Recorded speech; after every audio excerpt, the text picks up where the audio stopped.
história é a ciência ou a área do conhecimento mais iconoclasta, destruidora de ídolos, destruidora de mitos, destruidora de tudo aquilo que a gente acredita que é verdadeiramente real, tudo aquilo que a gente acredita que está na realidade, como se fosse algo dado na realidade. A história tem esse poder de desconstruir tudo aquilo que a gente acha na nossa vida que é absolutamente natural, todos aqueles valores, crenças, sentidos, instituições que a gente acredita que são absolutamente naturais, absolutamente reais e que estão no mundo, né, inscritos no mundo de alguma maneira. Eu, antes ainda de seguir minha formação em filosofia, eu fiz faculdade de História, né, eu fiz licenciatura em História na UERJ de São Gonçalo, na UERJ-FFP. E lá eu tive contato, pela primeira vez, com esse poder de desconstrução e, portanto, de libertação mental que só a história te proporciona. Porque, assim, em geral, a gente vai vivendo como se a nossa forma de vida, como se a nossa mentalidade, como se os valores que regem os scripts do teatro social da nossa época fossem absolutamente verdadeiros, como se fosse a única forma de vida possível, como se fosse uma verdade inscrita no próprio mundo. E a história te mostra, parece algo bobo, mas é algo assim fantástico, incrível, assim, que tudo tem uma história. Tudo tem uma história. Todas as formas de vida têm uma história. Todas as maneiras de pensar têm uma história. Todos os valores têm uma história. Todas as marcações humanas que se inscrevem no mundo têm uma história. Todas as instituições humanas têm uma história. Portanto, nada é, digamos assim, absolutamente verdadeiro em si mesmo. Nada é absolutamente natural em si mesmo. Porque justamente tudo tem uma história, e uma história que a gente pode estudar, acompanhar, estudar o processo de formação, o processo de construção das coisas. Quando a gente fala em desconstrução, na verdade a desconstrução se faz não destruindo, né? Não é uma questão de destruir. Desconstrução se faz justamente quando a gente entende que tudo o que existe é uma construção. E fazendo esse percurso de acompanhar qual foi e qual é o processo de construção de tudo aquilo que existe. Eu me lembro até hoje qual foi a primeira coisa que mais me despertou assim, a atenção para esse fato na história. O que me provocou assim, um plot twist mental, sabe? Um gatilho mental que me abriu assim, a mente para ver, caramba, se nem essas coisas que parecem tão bem estabelecidas no mundo são verdadeiramente reais, quer dizer, não são naturais, não estão lá no mundo, mas são uma criação da imaginação humana, que funcionam na realidade porque muitos de nós, ou todos nós quase, acreditamos nessas instituições imaginárias. Então, assim, o poder que move o mundo, o poder que rege o mundo, é o poder da imaginação. É porque nós temos essa capacidade incrível de imaginar coisas, dizer que elas estão na realidade, e a gente acreditando, né, se muita gente acreditar nessa instituição imaginária, ela se torna quase que real. É porque a gente começa a viver em função dela como se ela fosse real, a gente começa a organizar a nossa vida em torno dela como se ela fosse real, a gente começa justamente a viver como se ela fosse real. E, no entanto, ela é imaginária, mas ela é imaginária e ao mesmo tempo real. O mundo se torna assim riquíssimo, né? Um campo riquíssimo de investigação quando a gente se envolve seriamente com a história. Então a primeira coisa que foi assim, tipo um gatilho mental para mim, foi quando eu descobri pela primeira vez que a distinção entre Oriente e Ocidente não estava no mundo, na realidade. Né? Parece uma bobeira, mas a gente não para pensar. E aí na faculdade de História, ainda no primeiro período, eu descobri que isso tinha sido uma invenção, né? Uma instituição romana, uma instituição imaginária da época do Império Romano, que dizia justamente que Oriente é tudo aquilo que está a leste de Roma, e o Ocidente é tudo aquilo que está a oeste de Roma. E eu pensei, cara, de fato, né, não está no mundo essa distinção entre Oriente e Ocidente, no entanto a gente usa ela o tempo todo e vive como se ela fosse uma realidade, mas ela é uma invenção imaginária dos romanos, na época em que eles dominavam boa parte do mundo conhecido. Isso me remeteu a um caso curioso de quando eu era criança. Eu sempre me lembro disso quando eu fico pensando nessa coisa da desconstrução da realidade, né? Que as coisas que a gente imagina, inventa e coloca no mundo não estão lá no mundo, são invenções nossas, ou estão lá no mundo como invenções e imaginações nossas, não como algo natural. Eu lembro que quando eu era criança, eu tinha muita vontade de me tornar astronauta, sei lá, sair do planeta Terra e ficar lá de fora do planeta Terra para ver o planeta Terra de fora, porque eu imaginava que se eu visse de fora, eu ia poder ver, igual num globo, um globo terrestre que a gente tem no escritório, tem em casa, os nomes de todos os países, os nomes de todos os estados, os nomes de todas as cidades. Eu gostava, quando eu era criança, de ficar fazendo esse exercício, né, de aprender os nomes dos países, as capitais, as cidades, não sei o quê. Pô, mas o globo é sempre incompleto, né? Não aparece todas as cidades, não aparece todos os bairros. Se eu sair da Terra e olhar para a própria Terra, ao invés do globo lá de fora, aí eu vou ver todos os nomes de todos os países, todos os nomes de todas as cidades, todos os nomes de todos os estados, até que eu descobri que se eu saísse da Terra e olhasse para a Terra lá de fora, surpreendentemente, o que eu ia ver era nada disso, porque nada disso está na Terra. As fronteiras não estão na Terra, os nomes dos países não estão na Terra, especialmente as nacionalidades não estão inscritas na ordem natural do planeta Terra. Tudo isso foram e são invenções da imaginação humana, através de um grande processo histórico, né, que se construíram e se consolidaram através de um grande processo histórico de formação e de construção. Então, assim, o estudo da história não tem como não nos tornar, nem que seja um pouquinho mais céticos. Porque, assim, conforme a gente vai vivendo, né, a gente vai crescendo num mundo cheio de respostas prontas, cheio de valores prontos, as pessoas vão ensinando pra gente, né, ensinando qual é a religião verdadeira, qual é o Deus verdadeiro, como é que se comporta de maneira moral, como é que a gente tem que fazer para ser bom, evitar para não ser ruim. A gente vê um monte de mentalidades, né, sobre qual o sentido da vida, sobre aquilo que a gente tem que fazer na nossa vida. É arrumar um bom emprego, ganhar dinheiro. A gente tem que encontrar o nosso par perfeito, romântico, e ficar juntos, e não sei o quê. E aí, se a gente estuda história, a gente vai descobrindo que tudo isso tem uma história. Nada disso é natural, nada disso é assim o sentido inscrito na alma humana desde sempre, não sei o quê. Por exemplo, se você vai estudar a história das religiões, e isso é possível, e a história dos deuses, você vê em qual momento da história foram formadas as principais religiões da humanidade, quais eram as condições materiais e os interesses humanos demasiadamente humanos em torno da fundação e sustentação dessas religiões. Você consegue estudar a história dos deuses, né? Acompanhar a história dos deuses, quando que os deuses surgiram. E aí que tá, se os deuses surgiram em algum momento, quer dizer que eles não estavam lá desde o início da história, criaram o mundo, criaram a humanidade, traçaram um propósito para a humanidade, estão regendo a humanidade a partir de fora, eles têm uma história. Você consegue acompanhar quando é que a imaginação humana, e claro, junto com todas as condições materiais, sociais, políticas de uma determinada época, deram origem a deuses. Você inverte a lógica, não tem mais um sobrenatural que vige lá no além, né, e criou o mundo, criou a humanidade, rege a existência. Você consegue acompanhar quando foi que a humanidade deu origem a todas as descrições de sobrenatural que ela pôde bolar. A gente pode achar que o sentido da nossa vida é arrumar um bom emprego, ganhar dinheiro, então fazer sucesso, ficar rico, não sei o quê.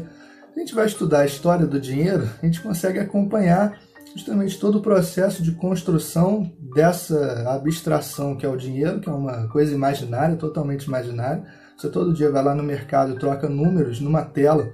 Primeiro você troca um mês de trabalho, do seu trabalho, com alguém que você combinou ali, que agora trabalha para ele, e aí sua vida fica ali um mês aprisionada, para no final daquele mês você receber alguns números numa tela de aplicativo, que você consegue ir no mercado depois e trocar esses mesmos números por vários objetos, né? Por vinho, cerveja, carne, arroz não sei mais, mas arroz, feijão. Por que essa troca funciona?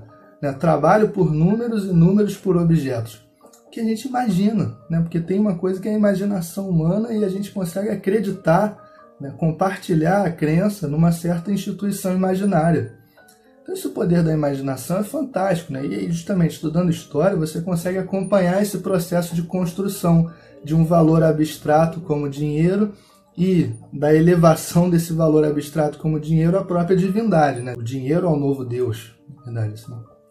O dinheiro é um deus que surge a partir ali do século XVI, XVII e vai se tornando cada vez mais dominante até se tornar mesmo um deus, de maneira que hoje ele estabelece inteiramente o sentido da nossa vida. O que a gente pode, o que não pode, né? O que deve, o que não deve. E assim, principalmente como devemos viver e o que devemos almejar como finalidade última da nossa vida, que é ganhar dinheiro. Família, né? A gente tem um apego danado à noção de família, tal, como se ela fosse algo estabelecido desde sempre ao longo da história. Existe humano, existe família nessa configuração. Pai, mãe, seus filhinhos, não sei o quê. A gente vai estudar a história da família, a gente vê que ela não tem nada a ver com o que a gente costuma, né, pelo menos idealizar hoje em dia, que é essa família afetiva, carinhosa, com pai, mãe, seu filhinho, e os provedores, e aquele que respeita os pais, não sei o quê. Na verdade, a família tem origem lá na Revolução Agrícola, uns 10 mil anos atrás, essa configuração de família. É quando os humanos começam também a domesticar animais e começam a perceber que um determinado tipo de relação sexual muito específica gera reprodução. Porque até então não se sabia que existia pai, não se sabia que a reprodução, que a relação sexual de um certo tipo geraria reprodução. Por isso aquelas figuras antigas da deusa mãe, sempre com aqueles símbolos de fertilidade, né? Os seios fartos, o ventre largo, que era um mistério. A origem da vida humana era um mistério, estava envolvida em mistério. E as mulheres, como aquelas que portavam a vida e davam à luz, né, a vida nova, elas também estavam envoltas em mistério e tinham até um parentesco assim com a divindade, tanto que existia essa figura da deusa mãe, a fertilidade, né?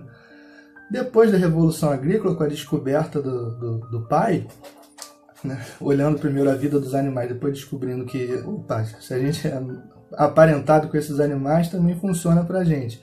E aí começou um novo esquema de família, que é assim, um macho ciumento aprisionando uma fêmea na sua propriedade, né, inclusive ela fazendo parte dessa propriedade, para garantir que os filhos daquela mãe seriam os filhos daquele pai. E tanto a mulher quanto os filhos eram todos propriedade daquele macho ciumento, que inclusive era frequentemente muito violento, muito agressivo, né? Então explorador, explorando o trabalho dos filhos, explorando a vida daquela mulher. Isso permanece durante a maior parte do tempo, assim, né? A estrutura machista da sociedade tem pelo menos 10 mil anos e se construiu de uma maneira muito intensa, muito forte. Por isso que é tão importante quando existem correntes hoje em dia questionando, tentando atacar e desconstruir essa configuração machista da sociedade. Mas então a família era simplesmente isso, né? Essa relação de violência e dominação de um macho ciumento com as suas propriedades. E só começa a mudar, né, no século XX. Se você conseguir ainda conversar com alguém que pelo menos tem lembrança de início do século XX, como é que era uma relação de pai com filho, você não encontra o carinho, o afeto, o amor, essas idealizações que a gente tem hoje. É uma conquista muito recente, assim, das mulheres, inclusive, né, incluindo os pais nesse ideal de família como cuidado, carinho e participação, que já tinha incluído as mulheres desde os ideais românticos lá no século XVIII. Então vejam que a história é tão poderosa que ela tem o poder de desconstruir os pilares do pensamento conservador, tradicionalista, que são Deus, pátria e família. Porque a pátria também, como eu já disse, né, se você sair da terra e olhar para ela lá de fora, você não vai ver nenhuma pátria inscrita lá. Todas as pátrias foram inventadas e construídas através de um processo histórico. A gente consegue acompanhar a história de construção da noção de pátria, e da noção de país, e da noção de nação, e da ideia de que nós somos filhos de uma tal nação, e estamos dispostos a morrer pela pátria, somos patriotas. Isso tem um processo histórico de configuração.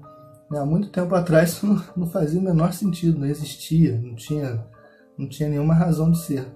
Até que se construiu a ideia de que existem pátrias, e de que existem nações, e de que nós somos todos irmãos dentro de uma certa nação, e de que todos nós temos que estar dispostos a morrer pela nossa nação. É um mito que pegou até muito mais na Europa, né? Isso aí mobilizou massas e multidões na Europa, e guerras mundiais na Europa. Uma pessoa matando a outra que às vezes tinha muito mais a ver com ela. Por exemplo, um cara de classe média baixa francês, muito mais a ver com um cara de classe média baixa alemão do que esse mesmo cara francês com a realeza francesa, ou com a elite francesa, em termos de formas de vida, de pensamento, de uma pessoa de outro país, mas que é de classe social parecida, ou de outro país, mas que é de religião parecida, ou de outro país, mas que, sei lá, tem algum interesse parecido, do que com todo mundo que habita aquele mesmo território, né, e que às vezes nem falam a mesma língua, tem diferenças de língua entre o próprio território, diferenças de sotaque que tornam quase irreconhecível, uma série de símbolos, né, que se constrói para reunir aquelas pessoas. Então todo mundo gosta de tal tipo de dança, todo mundo gosta de tal tipo de esporte, assim como o brasileiro tem que saber sambar e o brasileiro tem que gostar de futebol. o que a gente sabe não é nem longe, não é nem perto de ser verdade para todos os brasileiros, né? Mas cria-se esses símbolos de identidade nacional, de identificação nacional e tal. Então, com a história eu aprendi o seguinte: nada é verdadeiramente real sem que tenha passado por um processo imaginativo. As coisas são, claro, reais, desde que se entenda que elas são reais enquanto construções e instituições imaginárias. Coisas que fazem parte da imaginação humana, coisas que foram geradas pela imaginação humana, em conjunto, é claro, com certas condições materiais e políticas e interesses diversos humanos, mas são fruto da imaginação, instituições imaginárias. E a percepção disso tem uma importância política fundamental, que é a seguinte: se tudo é construído, logo tudo é desconstrutível. Não existe nenhum valor, nenhuma dominação, nenhum tipo de símbolo que seja eterno, eternamente válido. Tudo que se apresentar como dominação, como estrutura de dominação social e política, se a gente entende que foi construído, a gente também entende que é desconstrutível. É possível desconstruir. Não quer dizer que não seja, de certa forma, real, não tenha realidade. Por exemplo, esse prédio aqui é uma construção. E eu não consigo atravessar a rua pelo meio dele, porque ele é uma construção. Ele está aqui, ele tem uma concretude, ele é feito de concreto, ele ocupa espaço. Se eu tentar passar por ele, eu vou bater nas paredes. Eu posso viver nele, morar nele, nesse prédio. Então ele tem uma utilidade, ele tem aplicações práticas reais. Porém, eu preciso entender que se ele foi construído, ele também é desconstrutível. E no dia que ele não for útil, no dia que ele for opressor, no dia que a gente sentir que ele está limitando a nossa liberdade, a nossa singularidade, ele é desconstrutível. Assim como todo valor, assim como toda ideia, assim como toda instituição.